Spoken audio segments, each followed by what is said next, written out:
ایک آدمی کی نیکیاں اور بدیاں برابر ہوں گی، مثلاً نیکیاں بھی 50 اور بدیاں بھی 50۔ اللہ تعالیٰ فرمائیں گے کیا بندے تیرا نیکی اور بدی والا پلہ برابر ہے؟ اس طرح کر کے تو ایک نیکی تلاش کر کے لا تاکہ تیرا نیکیوں والا پلہ بھاری ہو جائے۔ بڑا خوش ہوگا کہ ایک نیکی کا لانا کون سا مشکل ہے۔ اپنے لنگوٹی ہوئے یاروں کے پاس جائے گا جو ہر وقت اس کے ساتھ ٹہلتے اور چلتے پھرتے اور اس کے بغیر کھانا نہیں کھاتے تھے، وہ ایک نیکی دن سے انکار کر۔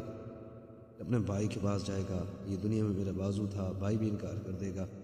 باپ کے پاس جائے گا، وہ بھی انکار کر دے گا۔ اور یہ کہ جب سارے عزیز و اقارب انکار کر دیں گے پھر آخر میں ماں کے پاس جائے گا۔ اعوذ باللہ من الشیطان الرجیم، بسم اللہ الرحمن الرحیم۔ یا بنی اسرائیل اذکروا نعمتی التي انعمت علیکم وانی فضلتکم علی العالمین واتقوا یوما لا تجزی نفس عن نفس شیئا ولا يقبل منها عدل ولا تنفعها شفاعة ولا هم ينصرون۔ وإذ ابتلى إبراهيم ربه بكلمات فأتمهن قال إني جاعلك للناس إماما قال ومن ذريتي قال لا ينال عهد الظالمين۔ وإذ جعلنا البيت مثابة للناس وأمنا واتخذوا من مقام إبراهيم مصلى وعهدنا إلى إبراهيم وإسماعيل أن طهرا بيتي للطائفين والعاكفين والركع السجود۔ صدق اللہ العظیم۔ یا بنی اسرائیل اذکروا نعمتی التي انعمت علیکم، اے اسرائیل علیہ السلام کی اولاد، یاد کرو میری نعمتوں کو جو میں نے تم پر کی۔ وانی فضلتکم علی العالمین، میں نے تمہیں فضیلت بخشی جہان والوں پر۔ واتقوا یوما لا تجزی نفس عن نفس شیئا ڈرو اس دن سے کہ نہیں کفایت کرے گا کوئی نفس کسی نفس کی طرف سے۔ ولا يقبل منها عدل ولا تنفعها شفاعة ولا هم ينصرون، اور نہ قبول کیا جائے گا اس سے بدلہ اور نہ نفع دے گا اس کو سفارش کرنا۔ ولا هم ينصرون، اور نہ ان کی مدد کی جائے گی۔ اسرائیل حضرت یعقوب علیہ السلام کا لقب ہے، اس کا معنی ہے عبداللہ، اور اس کی تفصیل پہلے گزر چکی ہے۔ یا بنی اسرائیل کا معنی ہوگا یعقوب علیہ السلام کی اولاد۔ حضرت یعقوب علیہ السلام کے 12 بیٹے تھے، بیٹی کوئی نہیں تھی۔ ان میں سے ایک حضرت یوسف علیہ السلام بھی تھے، اللہ تعالیٰ کے پیغمبر تھے۔ ہر بیٹے کی آگے نسل چلی اور وہ مستقل خاندان بنا، اپنے باپ کی طرف نسبت سے مشہور ہوا۔ کوئی یوسفی کہلائے، کوئی بنیامینی کہلائے، کوئی روبینی کہلائے اور کوئی یہودی کہلائے۔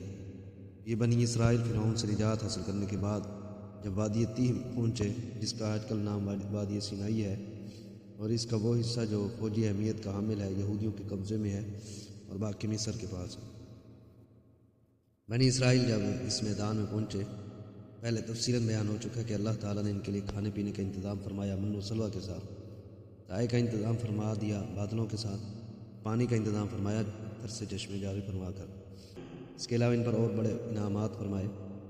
اسی طرح نعمتی میں نعمت کا ترجمہ جمع والا لایا گیا ہے، اور نعمت مصدر ہے، اور مصدر کا اطلاق مفرد جمع سب پر ہوتا ہے۔ اللہ تعالیٰ فرماتے ہیں یا بنی اسرائیل، اے اسرائیل علیہ السلام کی اولاد، اذکروا نعمتی التی انعمت علیکم، یاد کرو میری نعمتوں کو جو میں نے تم پر کی۔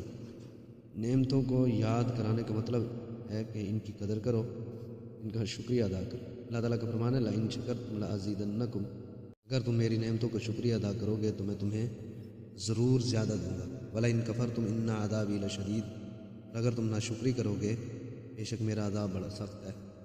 اللہ تعالیٰ کی نعمتوں کا شکر ادا کیا کرو۔ وَأَنِّي فَضَّلْتُكُمْ عَلَى الْعَالَمِينَ، اور میں نے تمہیں فضیلت بخشی ہے جہان والوں پر۔ اس وقت دنیا میں جتنے لوگ موجود تھے، بنی اسرائیل کو ان سب پر فوقیت اور فضیلت حاصل تھی، ظاہری اعتبار سے بھی اور باطنی اعتبار سے بھی۔ ظاہری اعتبار سے اس طرح کہ اللہ تعالیٰ نے ان کو بادشاہی عطا فرمائی، حضرت یوسف علیہ السلام بادشاہ بنے، حضرت داؤد علیہ السلام کو اللہ تعالیٰ نے خلافت عطا فرمائی، اور حضرت سلیمان علیہ السلام کو بے مثال بادشاہی عطا فرمائی، اور ان کی نسل میں اور کئی بادشاہ ہوئے۔ اور باطنی اعتبار سے اس طرح کہ ان کو رسالت عطا فرمائی، حضرت یعقوب علیہ السلام سے لے کر حضرت عیسیٰ علیہ السلام تک تقریباً 4000 پیغمبر بنی اسرائیل میں آئے ہیں۔ اگر ایک پیغمبر کسی قوم میں آ جائے تو اس قوم کا سر فخر سے بلند ہو جاتا ہے، آسمان سے جا لگتا ہے جائے کہ کسی قوم میں 4000 پیغمبر ہیں، 4 بڑی مشہور کتابوں میں سے 3 کتابیں بھی اللہ تعالیٰ نے ان کو دی، تورات حضرت موسیٰ علیہ السلام کو، زبور حضرت داؤد علیہ السلام کو، انجیل حضرت عیسیٰ علیہ السلام کو۔ اللہ تعالیٰ نے ان کو ظاہری اور باطنی ہر طرح کی نعمتوں سے مالا مال فرمایا، لہذا اللہ تعالیٰ کا شکر ادا کرنا لازم ہے۔ واتقوا یوما لا تجزی نفس عن نفس شیئا، ڈرو قیامت کے دن سے نہیں کفایت کرے گا کوئی نفس کسی نفس کی طرف سے کچھ بھی۔ لا یجزی والد عن ولدہ ولا مولود هو جاز عن والدہ شیئا، باپ بیٹے کے کام آئے گا نہ بیٹا باپ کے کام آئے گا۔ اس میں پارے میں آتا ہے یوم یفر المرء من اخیہ وامہ وابیہ وصاحبتہ وبنیہ، اس دن آدمی اپنے بھائی سے دور بھاگے گا اور اپنے ماں باپ سے اور اپنی بیوی بیٹوں سے بھاگے گا۔ اس سے اندازہ لگا لو کہ کوئی کسی کے کیا کام آئے گا۔ حشر والے دن یہ حال ہوگا، ایک آدمی کی نیکیاں اور بدیاں برابر ہوں گی، مثلا نیکی بھی 50 اور بدیاں بھی 50۔ اللہ تعالیٰ فرمائیں گے کیا بندے تیرا نیکی اور بدی والا پلہ برابر ہے؟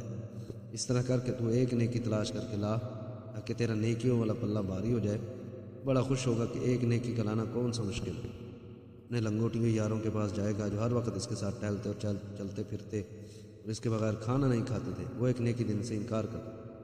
اپنے بھائی کے پاس جائے گا، یہ دنیا میں میرا بازو تھا، بھائی بھی انکار کر دے گا۔ باپ کے پاس جائے گا، وہ بھی انکار کر دے گا۔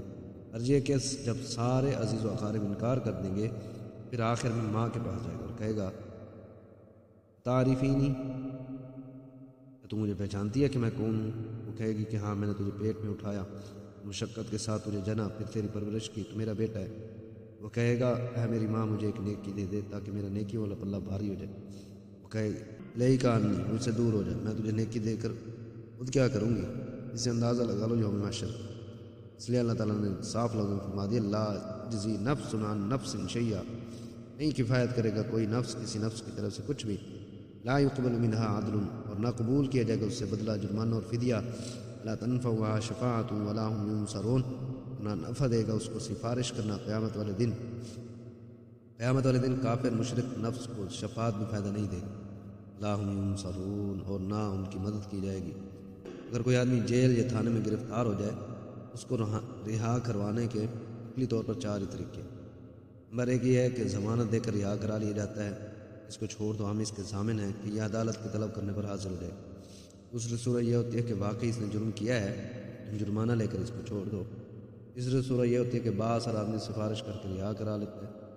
چوتھی صورت یہ ہوتی ہے کہ حملہ کر کے زبردستی رہا کرا لی جاتا ہے۔ اللہ تعالیٰ فرماتا ہے کہ قیامت والے دن نہ تو کوئی کسی کی ضمانت دے گا اور نہ فدیہ اور جرمانہ وصول کیا جائے گا، نہ ہی نافرمانوں کے لیے سفارش۔ اس کے متعلق یاد رکھنا کہ سفارش کی جو نفی کی گئی ہے، کافر اور مشرک سے سفارش کی نفی ہے۔ حقیقی گناہ گار مومنوں کے لیے سفارش اپنی جگہ پر حق ہے۔